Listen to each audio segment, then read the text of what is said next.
School's first day of school. That summer, they dug up the big field and poured the foundation and set brick on top of brick until they'd built a school. A sign above the door read, Frederick Douglass Elementary. That's a good name for me, thought the school. Most days a man named Janitor came to mop the school and buff its floors and wash its windows. This is nice, the school said to Janitor. Just the two of us. Won't be just us for long, said Janitor. Soon the teachers will come and then you'll be filled with children. The school creaked. Children? All kinds of children. They'll come to play games and to learn. Oh, said the school, will you be here? You'll see me after the school day is over, said Janitor. Don't worry. You'll like the children. But the school thought the janitor was probably wrong about that. Then they came, the children did, and there were more of them than the school could possibly have imagined. They got everywhere. They opened and closed all of his doors and lockers and drank water from his fountains and played on his jungle gym. So that's what that is for, thought the school. Some of the older kids gathered by the school's back fence and showed each other their bored faces. This place stinks, said one, and the school gasped. I hate school, said another with puffy hair, to the agreement of his friends. The school sagged a little. One very small girl with freckles didn't want to come inside the school at all. Her mother had to carry her. I must be awful, the school whispered to himself. Later he squirted the puffy-haired kid in the face, then felt bad about it afterward. He watched the kindergarten kid sit on one of his rugs.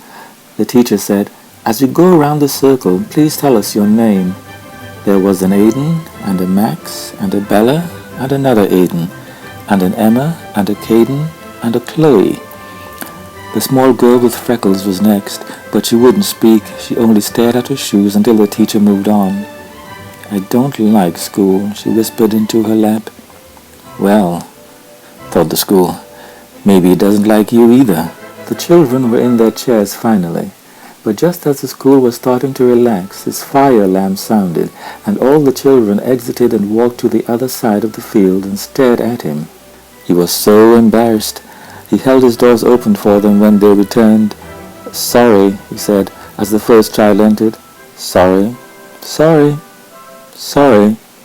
He told them all, even the girl with the freckles. At 12 o'clock the school was filled with food. At 12:30 the school was filled with garbage.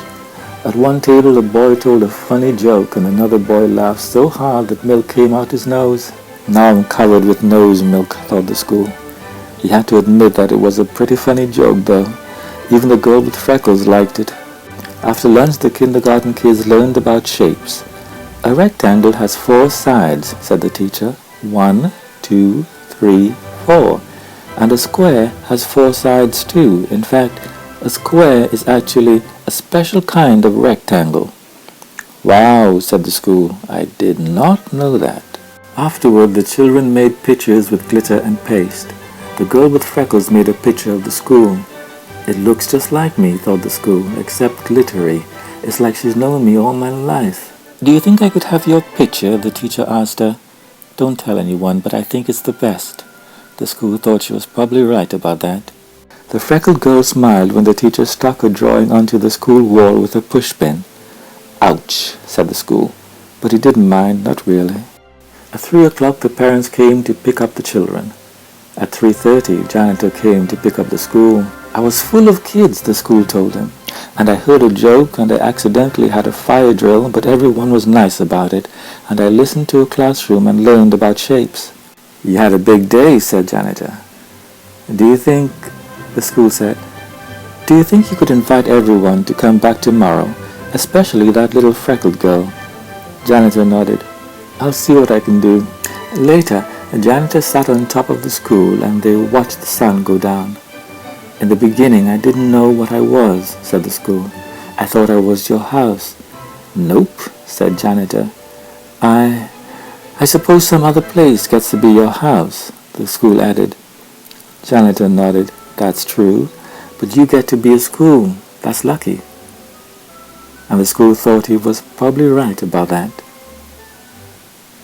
The end.